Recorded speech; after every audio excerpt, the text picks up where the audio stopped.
처음엔 최대한 아끼면서 생활해 보려고 했어요. 외식을 줄이고 전기세 아끼고 꼭 필요한 것만 사면서 최대한 소비를 줄였죠. 하지만 줄이는 데는 한계가 있었습니다. 그래서 부족한 돈을 메우기 위해 경비직을 알아보기 시작했습니다. 일을 다시 시작해야겠다고 마음먹었지만 일자리를 구하는 것이 이렇게 어려울 줄은 몰랐어요. 6개월 동안 여러 곳에 지원했지만 연락 오는 곳이 없었습니다. 사회에서 필요 없는 사람이 된 것 같은 느낌이 들었습니다. 젊을 때는 회사에서 열심히 일하고 인정도 받았는데 이제는 나를 필요로 하는 곳이 없다는 현실이 참 씁쓸했습니다. 지금은 그저 하루하루를 버티고 있습니다.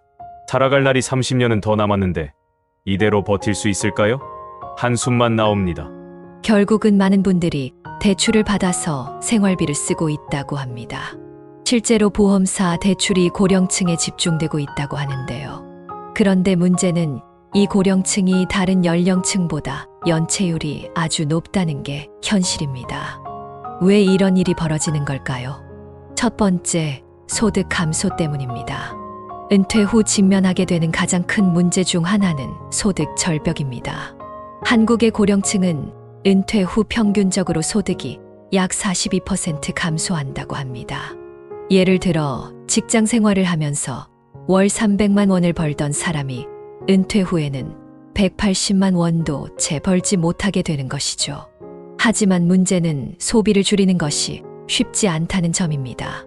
매달 나가는 고정 지출이 있기 때문에 단순히 절약만으로는 생활을 유지하기 어렵습니다. 생활비는 여전히 필요하고 자녀의 교육비는 계속 지출됩니다. 또한 나이가 들수록 의료비 부담도 커지면서 병원비가 점점 늘어나게 됩니다. 하지만 추가적인 수입원을 찾기가 쉽지 않지요. 더 큰 문제는 은퇴 후 새로운 수입원을 마련하려다가 오히려 더 큰 재정난에 빠지는 경우입니다. 자영업을 시도하지만 경험 없이 시작한 사업이 실패할 경우 손실이 막대합니다.